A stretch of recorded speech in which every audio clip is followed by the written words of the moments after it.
India is very protectionist with tariffs. They have 100% tariff on this and 100% tariff on that. And if you ask them why, the answer is, I don't know why, it just is. So I think the idea of really looking at those things, thinking about them, and bringing them down to a level that is reasonable and appropriate so we can be great trading partners with each other, I think is absolutely on the table, and it's not stressful. Because they haven't thought about it, they think, yeah, it makes sense. Let's go make this a proper trading relationship. Go into a little more granular detail on that. I mean, the July 9th deadline is all obviously fast approaching. What are you hoping to see out of India in terms of reciprocity, in terms of some of the agreements you're hoping the Indian side to move on? Well, earlier countries get a better deal. That's the way it is. So those who come in, July 4th to July 9th, there's just going to be a pile. Right? But those who are earlier, and I think India is trying hard to be one of the earlier countries, which I appreciate. But these kind of deals used to take 2 or 3 years, and we're trying to get them done in a month, which is, just not the ordinary DNA of trading relationships between countries.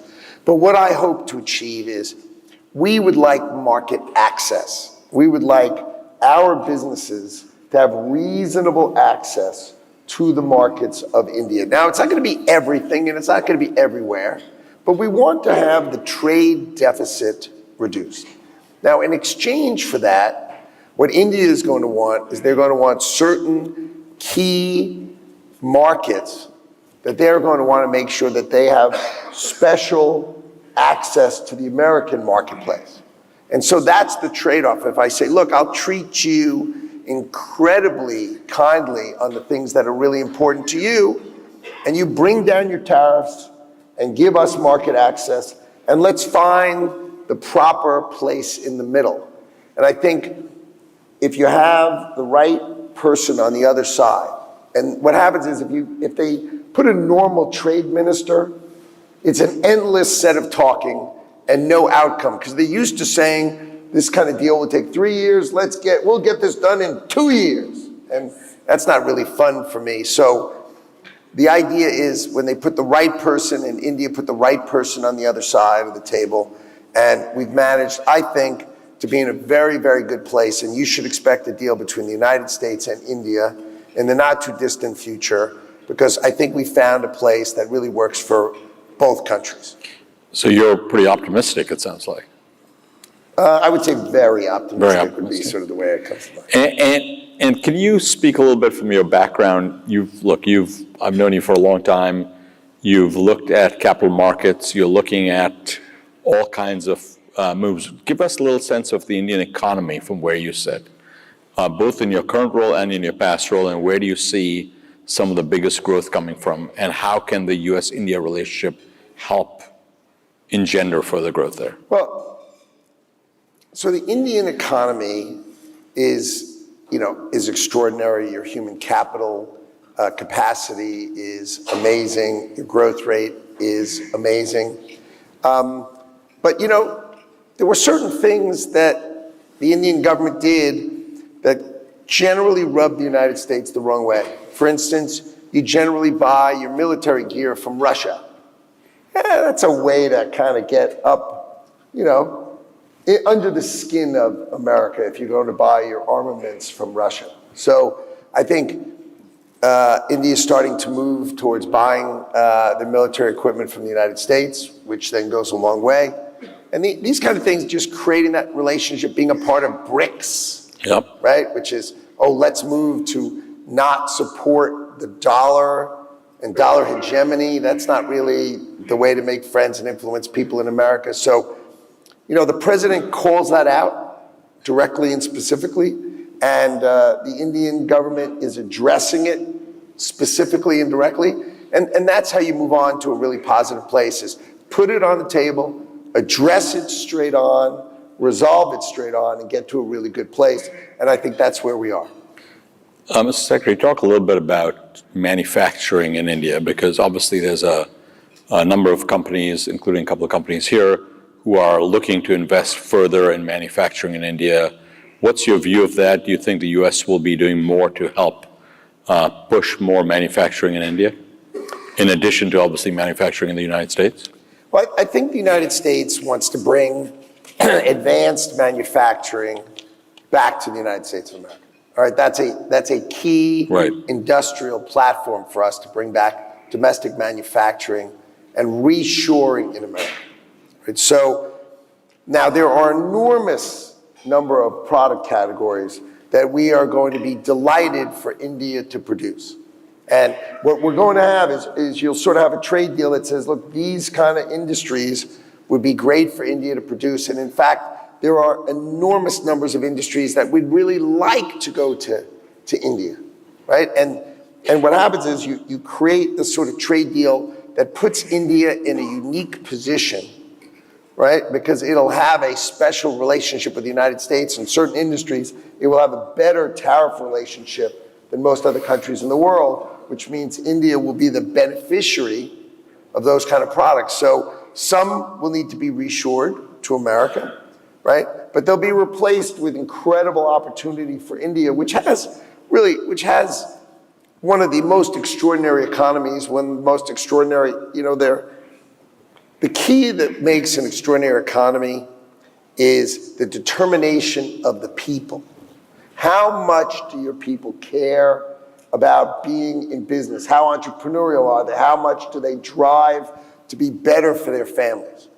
And, from what I know about India, the core population of India has that drive and ambition. And that's why the Indian economy will always continue to grow and thrive. Because it has that from the underpinning, and so you can do things in India that many other countries, you just can't get done. So you mentioned that hunger. Obviously, India has made huge strides in digital innovation and talent. How can the Prime Minister, when he was here, mentioned AI standing for America and India?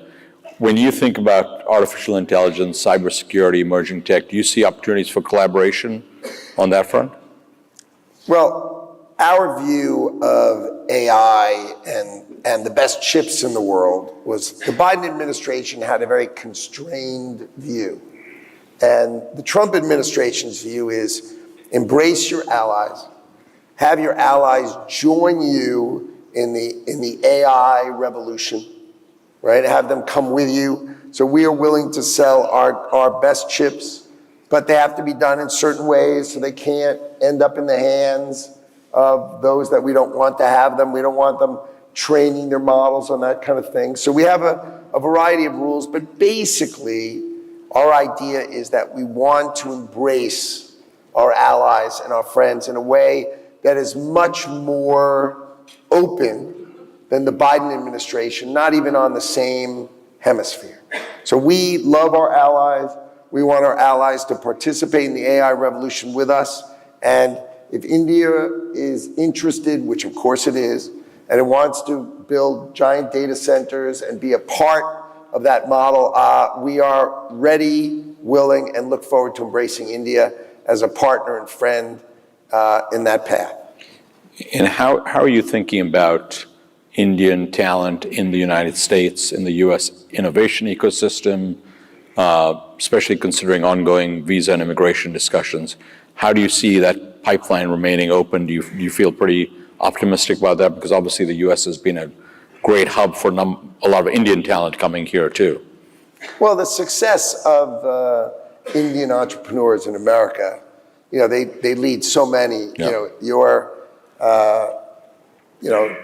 Those of Indian nationality run so many of the great companies of America because they're fantastic entrepreneurs, fantastic business people, smart, thoughtful, educated in every way.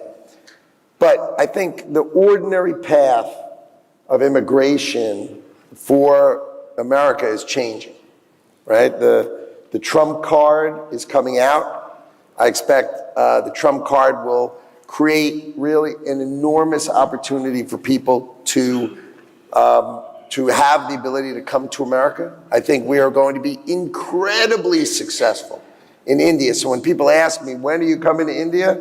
I'd say when I launch the Trump card, I promise you, I'm coming to India, okay? Because I think it's just a wonderful opportunity for people to be part of two economies, the Indian economy and the American economy. So you'll be able to come to America, participate in America, right? And not pay, here's the key. You can become like a green card holder, the equivalent of it. It's the Trump Gold card, but it's the Trump card.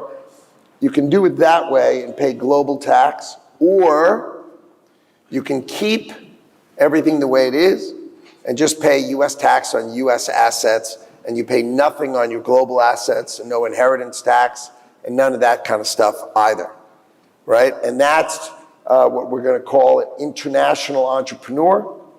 That's a special category, and I think it will be very, very well received amongst the people, the great people of India who want to participate and have the means to participate in America.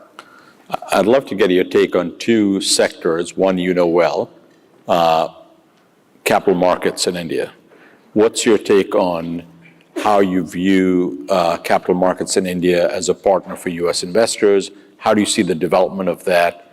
And do you have any thoughts on that? And the second, you've talked a little bit about agriculture in the past, and I'd love to get your take on what else India should do to open up the agriculture sector. I think with capital markets, the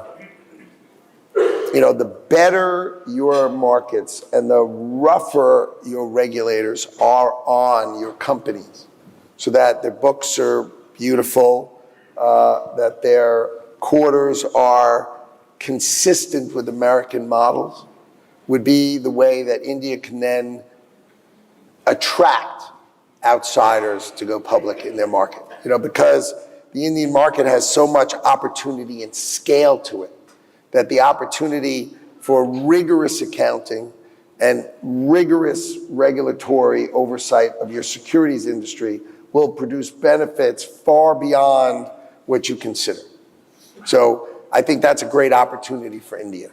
And then with respect to agriculture, it's just political will. How much do you want to do business reasonably with the United States? The United States understands that farmers, ranchers, right? These are the kind of people who have, lots of political voice. And we understand that. And so what we try to do is find the path that is acceptable, right? Politically at home and for us as well. And I think we found that way. I think we'll find that path together. It's just a smart way of doing it. We have that same political will here. So I think we can speak to each other and find that path. Can I ask you a couple of personal questions? Sure. You've been an entrepreneur. Your story, anyone who knows your story knows your story is one of resilience. What's it been like to be over here? What's the Mr. Lutnick comes to Washington, but what's been the biggest surprise, both positively and negatively?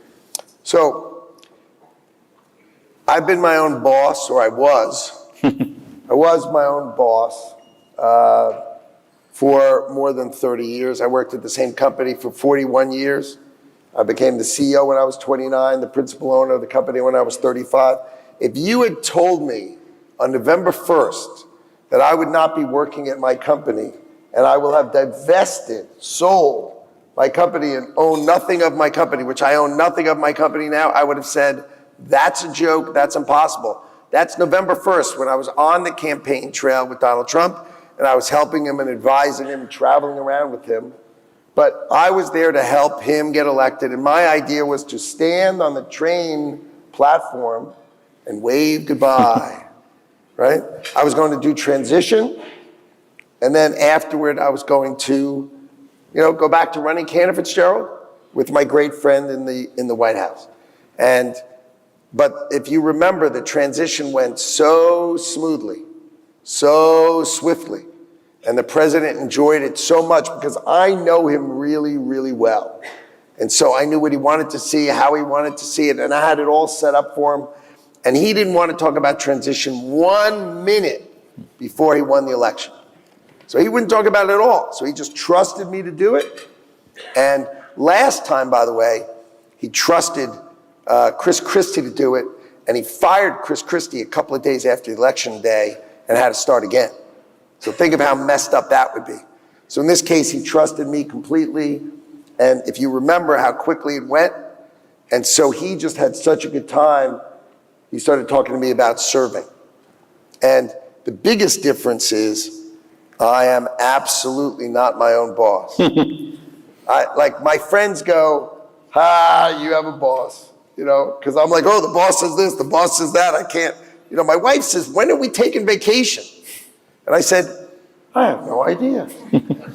She's like, do you ever get a vacation? I said, I've only had the job for 4 months. You can't have a vacation.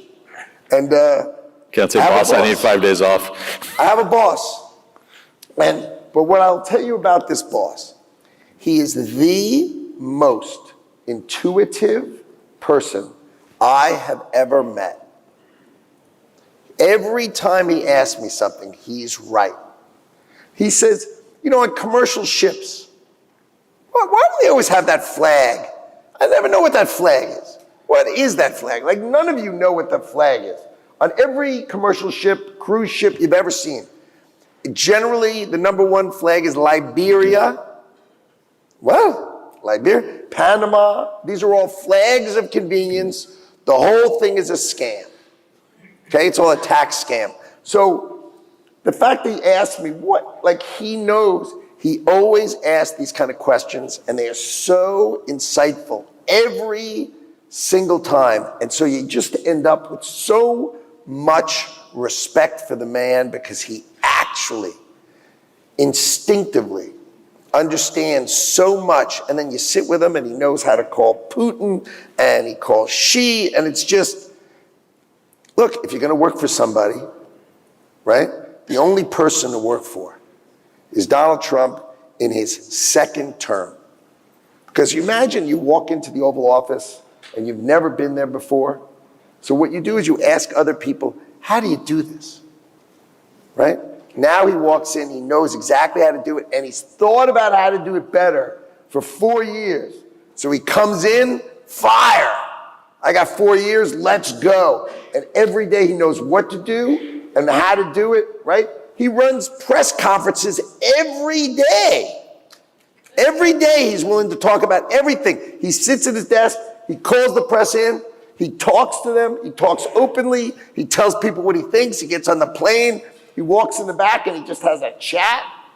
No one has ever seen anything like this, because no one's been more confident in what they should be doing as president, and no one's more intuitively thoughtful than Donald Trump, and that's what makes it amazing to work for him. So last question, because I know we're out of time.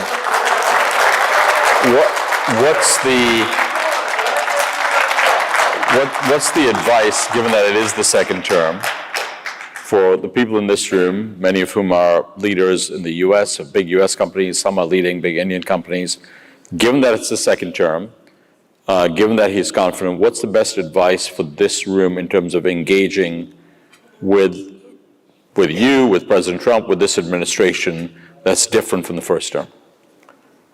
Have no doubt and have no fear about what he says. What he says he's going to do, right? Don't listen to the fake news. Don't listen to the legacy media. He's going to do what he says. Bet on Donald Trump. You should bet on Donald Trump, okay? Should invest in America, because America is going to reshore, it's going to win. I'll give you a couple of statistics, right? If we open enough markets around the world, we should increase our exports by $300 billion, which would be 25% of our trade deficit, an attainable, unimpressive outcome. That's 1% of GDP growth. You have trillions and trillions coming onshore to invest onshore. If you think about building those factories, you're thinking about 1.5 points of GDP. So you realize we just discussed 2.5 points of domestic GDP driven by the White House. not counting the regular growth. So you're going to see the United States of America grow 4%, not 3, not 2. Because if you think about it, why was America always growing kind of the same as the rest of the world? The answer was because it wasn't taking care of itself. When it wakes up to take care of itself, it's going to do really well. And the best way to think about it is the president thinks America first, but he does not think America only or America exclusively. He will, first he's got to take care of home so we're big and strong, but then he's going to take care of his allies. He's going to make sure he takes care of India, who he deeply, deeply admires and respects. And we are going to have a great, great relationship together. On that note, thank you, Mr. Secretary. Pleasure to have you.